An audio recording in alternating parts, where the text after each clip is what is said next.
Okay, so now I have cleaned up my main sources for Name Sans Display Italic. This has been a bit of a bulk process just because there's so many shapes to fix. See my last few videos for parts of this process. I didn't really record too much of the hairline italic fixing process, partly because it's very, very hairline. So like, I don't know that it would have shown up or showed up in video super well, but all right. So like, I will give like, I don't know, 2 or 3 tips of things that I learned in this process of fixing up italics and working in glyphs specifically. So one great thing was shared by Plow Type Foundry in a YouTube comment actually, and that was the plugin like Show Next Master or Show Next Font or something. It's under View. Show Next Font is the plugin name, and I set it to a hotkey, Control Command I for italics, and this was super helpful because like, all right, let's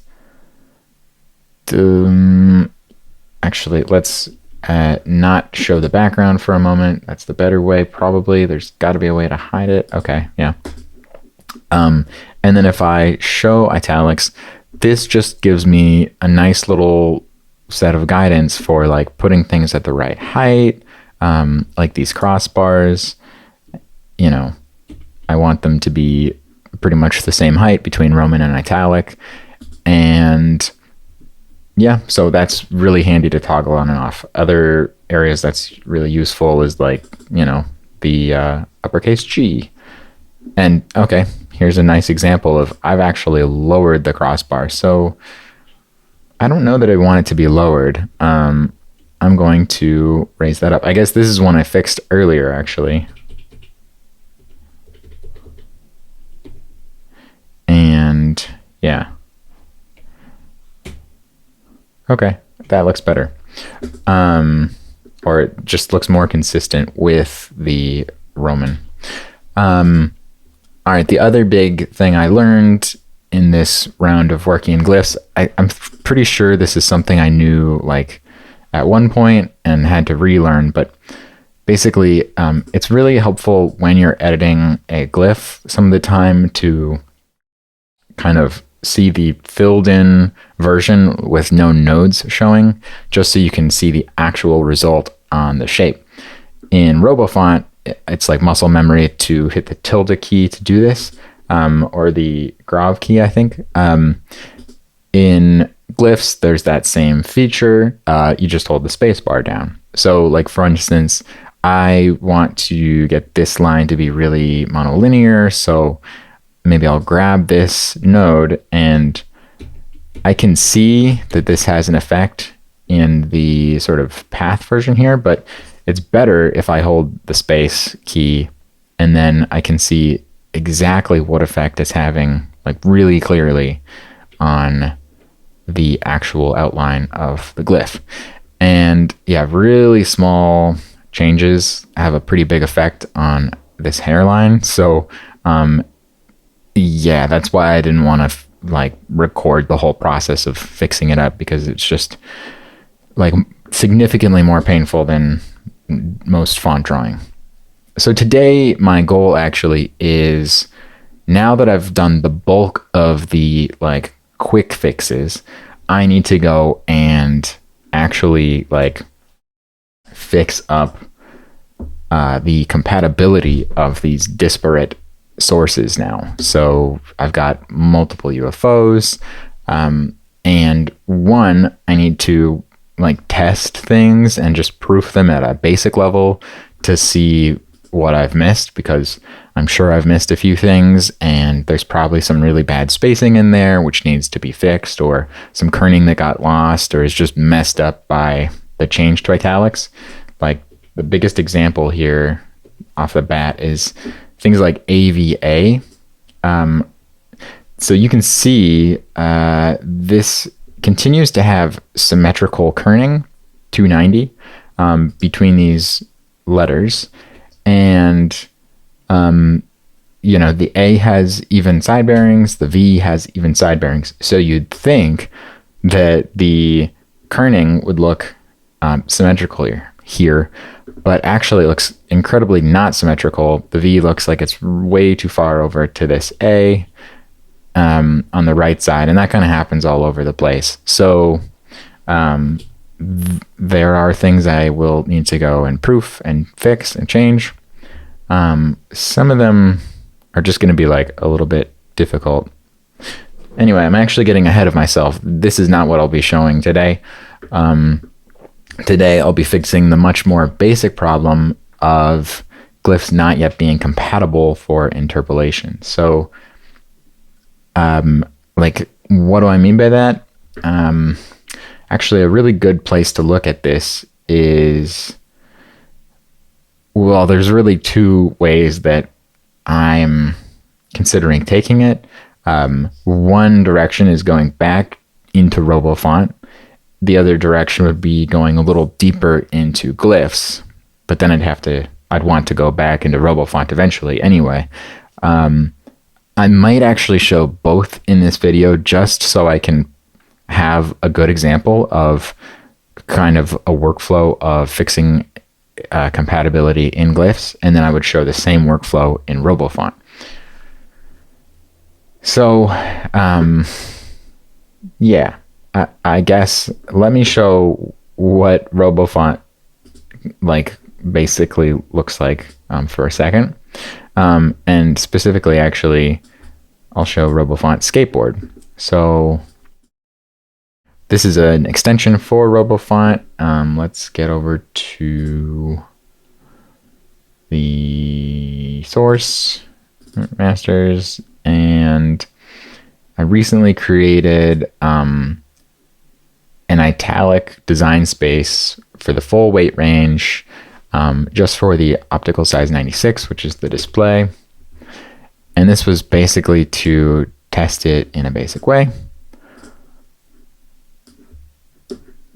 Yep. And so you can see that actually I fixed the compatibility for a few glyphs, but there's also some extremely entertaining non-compatibility here. And some of this looks actually kind of cool and almost makes me want to explore the silly idea. I'm sure so many people have thought of this, but the silly idea of a font that had deliberately incorrect compatibility. It's pretty cool. Anyhow, let's not get too distracted here. If we wanted to fix the compatibility of the S, that's a really good place to start. Let's actually close out of our glyphs windows. Oh, good. I saved the changes there.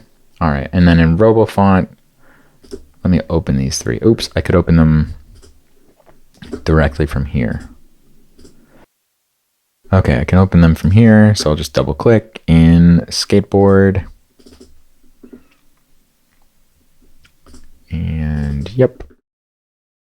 So there's a few ways to fix compatibility here in Skateboard, or in RoboFont, I should say. Oops. All right. So while Skateboard is open, it gives me a preview actually in the background of my glyph for how things are interpolating. And this shows me right now that it has the same number of points and off-curve points to allow interpolation, but the mess is there because it has a differing start point. So let's get to our edit tool, and we can see that the start point is here, marked by this little arrow in RoboFont. And then I really love the extension Edit That Next Source or something it's called. Edit That Next Master. And it's got various commands here just to go between windows.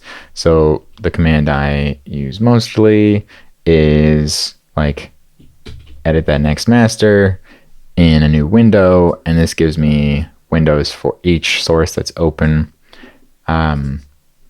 So you can see that the Ultra has its start point there.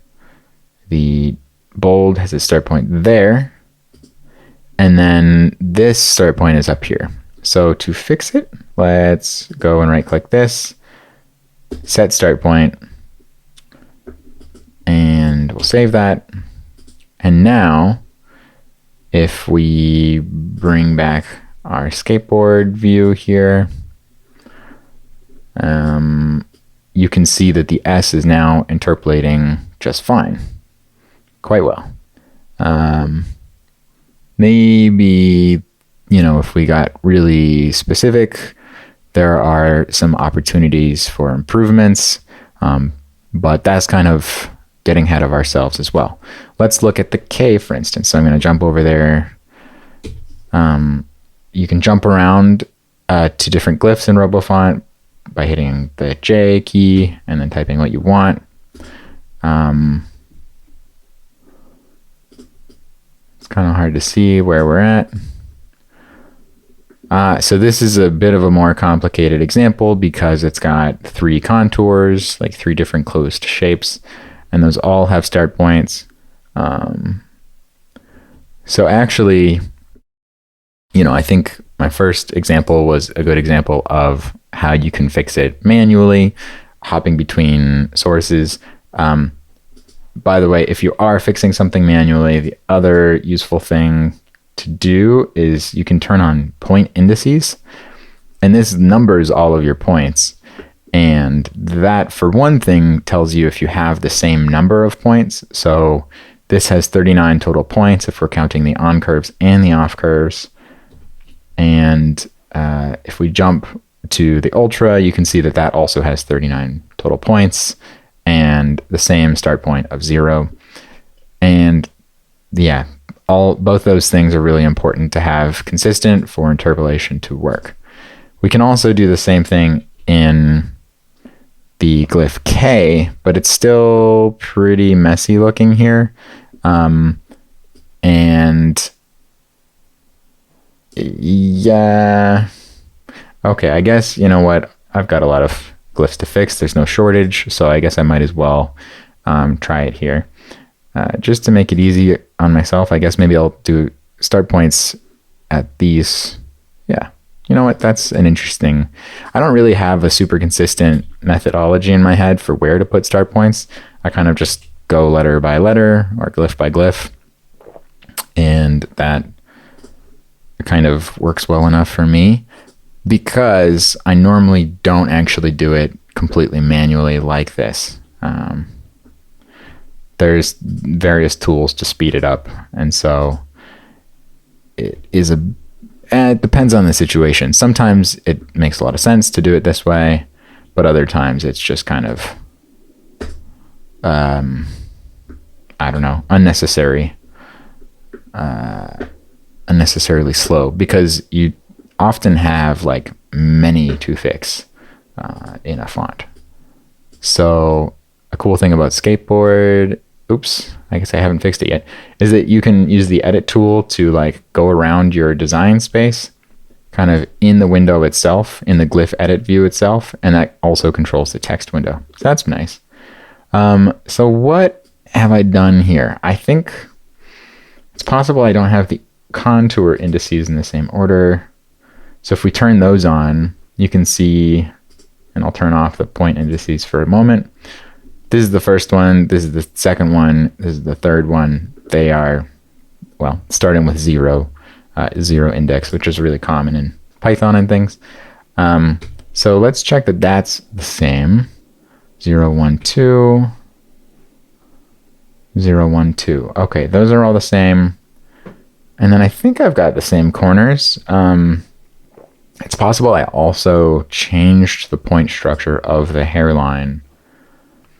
Let me get to this tool. So it has a difference between the bold and the hairline, and then the bold to the Ultra are the same. So we can see that it, like, when I'm between these two, it messes up, which means that the problem is between those two. And then not between the bold to ultra. So we can probably further understand, if we think about it, what is happening. I see. So I can see that this point is staying the same, pretty much close to the same between the bold and the hairline, but the other points, like for instance, this first point here is kind of like changing to the other first point, or the other direction. I can see that it's changing direction. Probably this would have been the better thing to look at, actually. But I've discovered, actually, in the process of making Name Sans, that you wouldn't think so, because it basically works to draw contours in either direction. And by direction, I mean clockwise or counterclockwise. But actually, it's important to draw them all in the same direction for exterior shapes, for rendering to be really consistent. So for a while, I had the base of like the letter I, the like I dotless, that was, I don't know, one direction, and then the dot accent was the opposite direction. And that caused the I dots to be rendered really strangely, especially in Chrome, I think, on Mac. But maybe it was just Mac wide. I don't quite remember. But basically, like, the dots rendered a lot more lightly than they should have compared to the base of the glyph. That led me to making the dots particularly beefy in the actual source drawings. But that meant that if you printed the font, the relationship was very clear, where the dots were just too bold, like, you know. And so people thought maybe it was a deliberate stylistic choice, but I was actually just trying to get the screen rendering to look right. So I eventually found out that if you have the winding direction the same for accents and bases, the rendering's just automatically more similar. That is all to say, I believe that counterclockwise winding direction for exterior shapes is the way to go. So I'm going to select all here. Oh, I have to be in the select tool. And then reverse contours. And now let's see. Now you can see that between hairline and bold, things are interpolating, and then it should flip around, yeah, between bold and ultra, because we haven't yet fixed bold, or the winding direction of ultra. So let me get to my normal edit tool, select all, Command A, and then reverse contours. Boom. Okay, so now the intermediate there is working well. So next we'll do the character B. All right, so this is an example of Skateboard telling us that these are quite incompatible. And like, we have to actually change the glyph shape to make it compatible. So it's not just a start point issue or a winding direction issue. It's actually that to make these hairline italics work, I had to, oh, now I'm pressing the wrong key to get to this mode in RoboFont. It's the tilde, or the grav. I had to split off some like crossbars. Oh my gosh, the worst part of going between glyphs and RoboFont is that you'll get used to different hotkeys, and then it takes your brain a bit to go back. Anyway, so I split out the crossbars because if I hadn't, I don't want to show it, but if I hadn't, essentially it was impossible to align these points because the coordinate grid is strictly vertical and horizontal. There was like a disconnect in the like slanted but upright stem.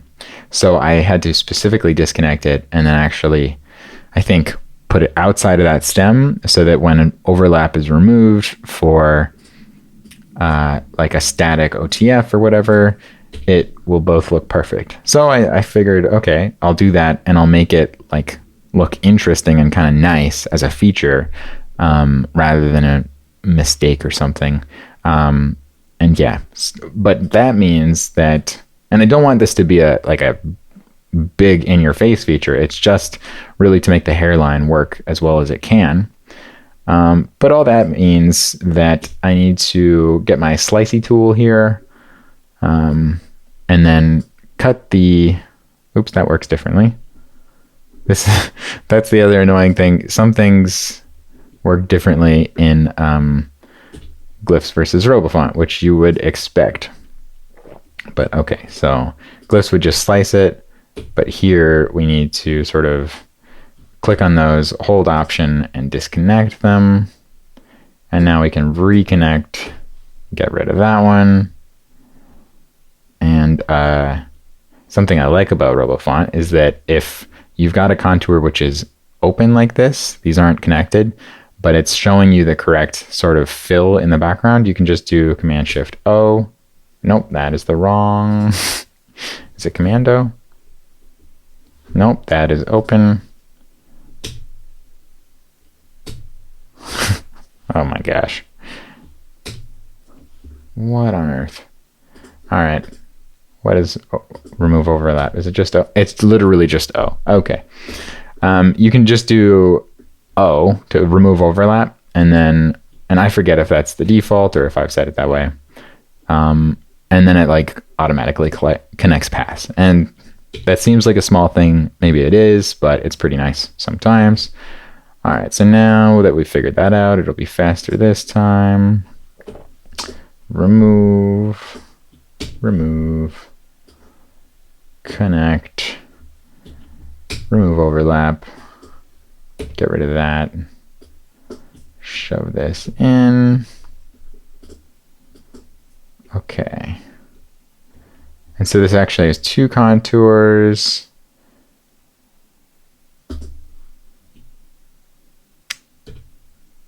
So I have to now look at what is the difference here. I think this was the start point here. This was the start point here.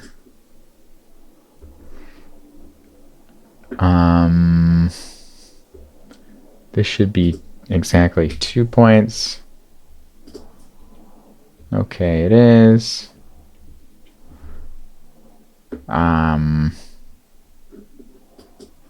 Might as well make those smooth points. Oh, I think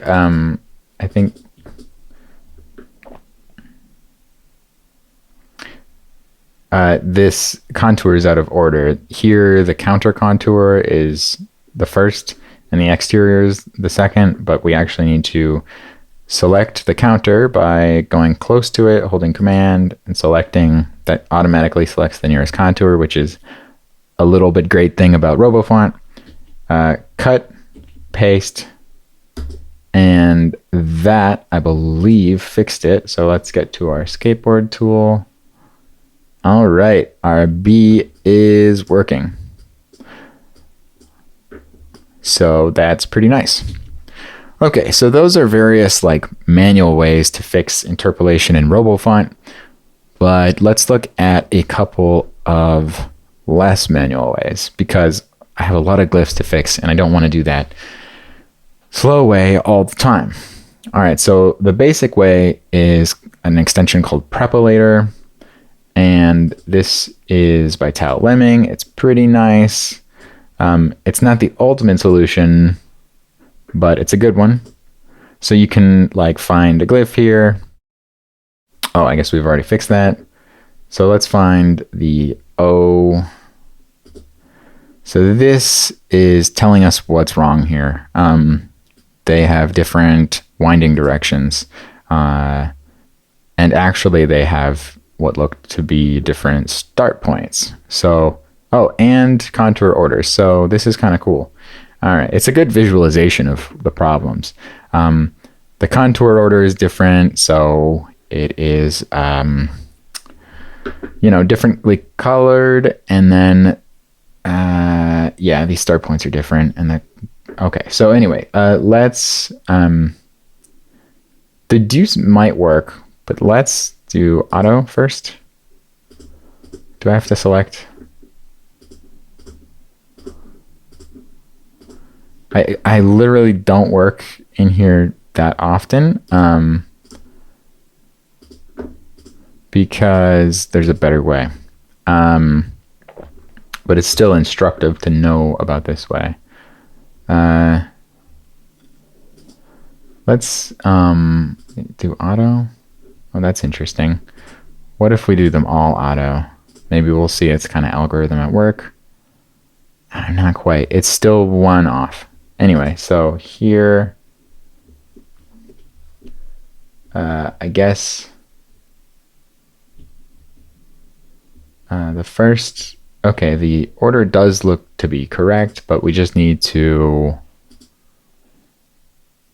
nope. Maybe it's not correct.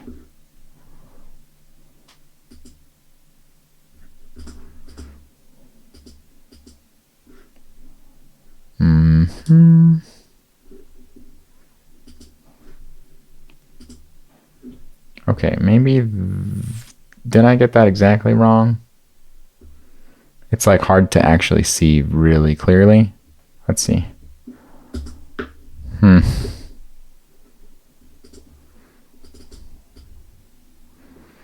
Yeah, problems with hairline. All right, let's see. Is it working between bold and ultra? It is not. Okay, so those two are different. How are those two different? Honestly, I wouldn't expect them to be. Maybe the direction is actually different. It doesn't show the direction here very well, does it?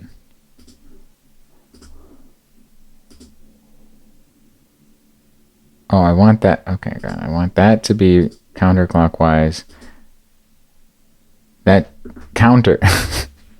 It is funny. The exterior needs to be counterclockwise. The counter needs to be just clockwise, like the middle shape of the letter. Let's see. This is glyph 2. That is clock. Okay, I think that's correct. Here, let's reverse. Oh, it's telling us the differences too. That's nice.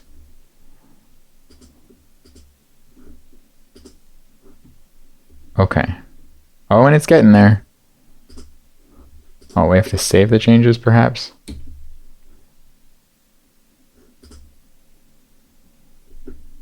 Uh-huh.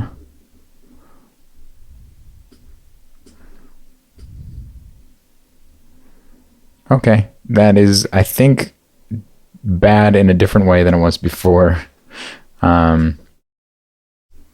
So let's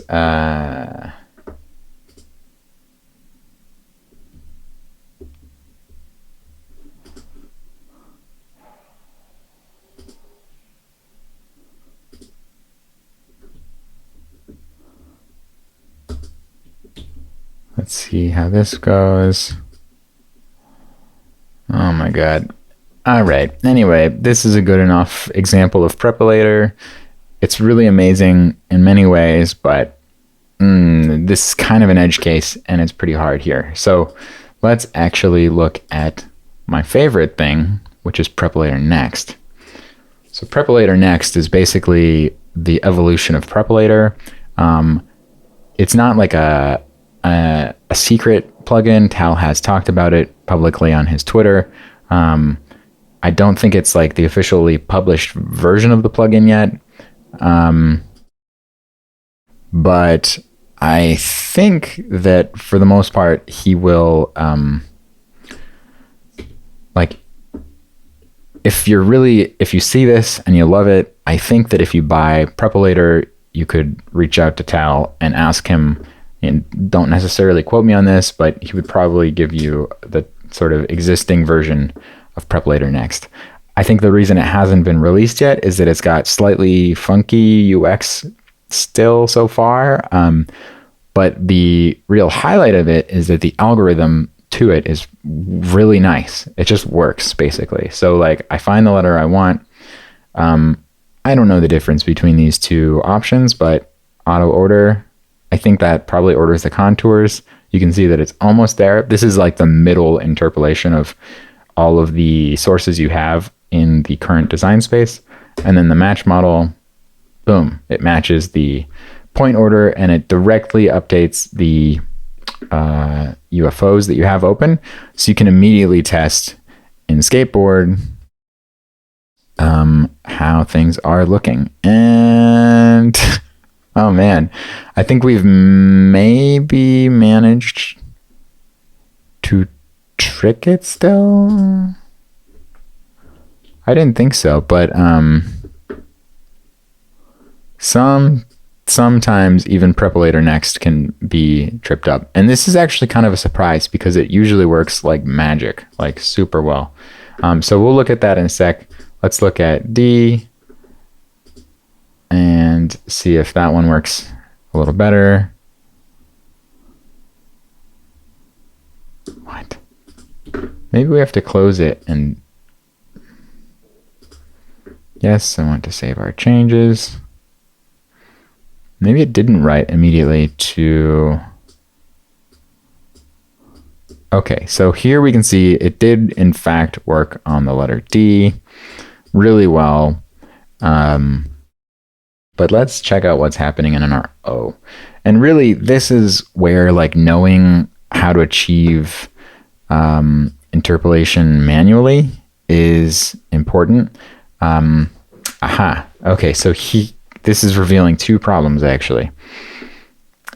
A problem of interpolation fixing with Prepolator Next, and this happens also actually, like if you're deleting points in glyphs, this will happen. It's kind of like a slightly low-level algorithm thing. It will assign start points to the off-curve points, and like technically rate that as being compatible. Anyway, you need start points to be on the on curves. So there's one script for it that's really good, and let me see if I can find it. It is written by Frank Griesamer, and let's see. I don't think this will like need to be... I don't think this will need to be done in a while, like once I think the font parts API catches up or something like that.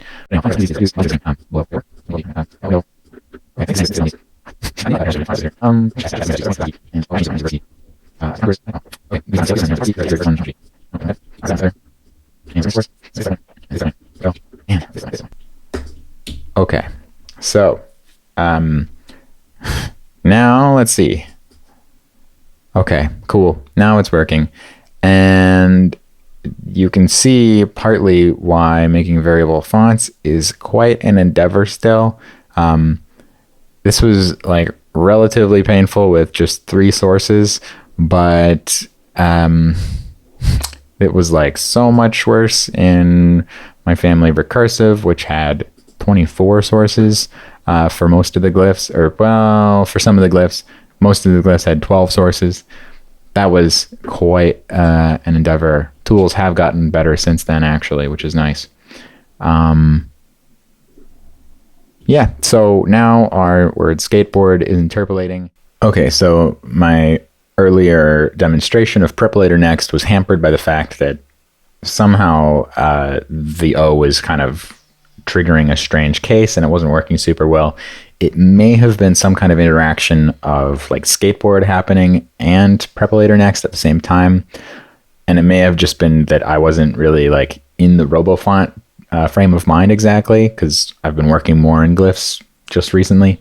But I wanted to give a demo of like how awesome Prepolator Next is for a lot of glyphs you'll have, because chances are, especially if you've like done this process that I've been doing recently where you slant a bunch of uprights to make italics and then you correct the drawings, Your drawings may be mostly compatible already. They may have the same number of points and the same number of contours, and it's just a matter of getting the start points to match and the contour order to match. So, you could go through all of your sources and like figure out the points and stuff and get them to match, as I think I've demonstrated in this video, but that's kind of a bit of an annoying task. And so basically, if Prepolator Next is showing things as yellow, it means that it thinks it can match them. If things are red, it means that they need a little more work. So maybe you need to, maybe it's straight up missing a glyph from one of the sources or something like that, or maybe there's a differing number of points. But yeah, a lot of these are just yellow. So a cool thing is that it goes to that glyph you click on in all open sources, and then it's so good at guessing. So boom, that's good. Boom, that's good. And I do tend to go one at a time just so I can like double check that the interpolation is what I expect. Let me see. I might be able to like select a bunch, and yeah, cool. It matches all of them that you've selected at once. So that is, let's see how many we can do at a time. I'm going to do like a save all thing here first, just in case like I kind of crash it somehow. I'm closing out of a script.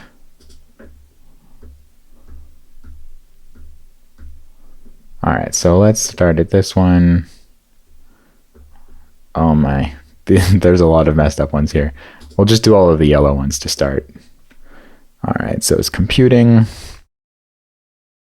Oh my goodness. All right, so it did work. It sat there for a minute processing, and the progress bar wasn't really showing that, but indeed, all of these selected glyphs are now interpolating just great. And that was a lot of them. So yeah, that would have taken me some time to do manually, and kind of exponentially more time as I like went up. And some of these probably still do need double checking. Like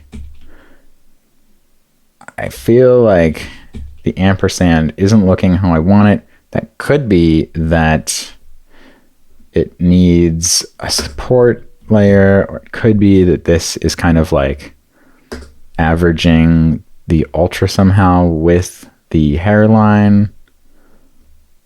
Also, these paths seem a little off, so I'm actually going to re-add these.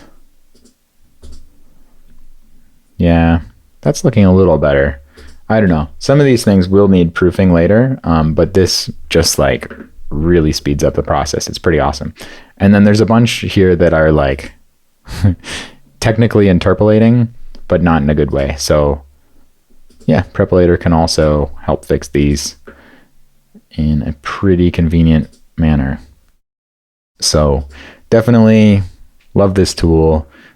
Like tools like this make it feel like it's worth, the occasional inconveniences maybe of using RoboFont to work on fonts. There are things I genuinely really like about RoboFont drawing and like its Space Center. But it's also true that there are things that Glyphs does that are just very convenient. But this is a thing that is possible in RoboFont that is extremely convenient, and it saves a lot of time. So I don't know. It's a pretty big luxury to be able to work in both tools, but I'm really glad I have that option. And yeah, like I don't see myself ditching one or the other unless it were to be, cease to be supported or something by their developers. Yeah, which I hope that doesn't happen. At the same time, it would take like a massive amount of labor to build these and maintain these apps. So I don't know. I do worry that that's a thing that happens in software generally, and font tools probably can't really be an exception to that. This is a funky interpolation. It's a little off, but that's better. Yeah, so this is a much better demo of why I love Prepolator Next. There are, still things where I've shot myself in the foot a little bit and have to go back and correct, but for the most part, geez, this is just very, very handy. And yeah, I mean, if you know of something that's as automatic as this in Glyphs world, like, let me know in the comments. Maybe, like, I think it does, like, correct path directions, I think kind of approximates this. It tries to set start points to a reasonable place, but I don't, maybe it works better in like a put together Glyphs family, but even when I've tried it there, I think I've run into some difficulties where you still have to clean it up. So dang, I mean, yeah, I do have some like red glyphs still to fix, but not very many. And yeah, I just like shot through like 150 glyphs or something just now and fixed them up. So love it. Thank you, Tal, for an amazing algorithm here. The UX, yeah, still like offers some bits of friction, so that's a bit of a challenge, but overall, love it. So nice. Hey, one more quick addition. I did actually reach Tal via email to ask him about a couple of questions, and he did give me some insight into Prepolator Next, specifically that auto order model button versus match model button. I think what he said is that the auto order model selects one glyph of all the sources and orders it in a way that Prepolator thinks that it should be, or the algorithm thinks that can be consistent. And then match model will match all of the other sources to that first model. So actually, when you say it like that, the naming kind of makes sense. You auto order one model, and then you match the model with all the others. From my point of view, it seems like the match model button pretty much works every time. So like, to be honest, this is mostly magic to me once I have the right number of contours and points. So I sort of think it could just be one button, but yeah, apparently it's a little faster to click the auto order model button first and then do match model. The other thing Tal mentioned is that this is still in beta because there are a few things like design UX things that he wants to change before releasing it more generally, but there are a couple of dependencies, work he wants to do in RoboFont and then on the design of Prepolator Next to make it really rock solid for everyone. So I just kind of wanted to share that little update. I still think this is a fantastic tool, and I'm looking forward to kind of version 1.0 at some point. But yeah, it makes my life and work a lot better and faster right now. So it's pretty cool. I was going to release this as one long video, like comparing glyphs and RoboFont for fixing interpolation, but it was a very long video. So instead, I'm going to split them up. I will probably try to post them together or like one day apart or something of that sort. So if you're interested in the Glyphs way, go check that video out. If you're working on a font, hope it's going well and hope you're doing well. Thanks. Bye.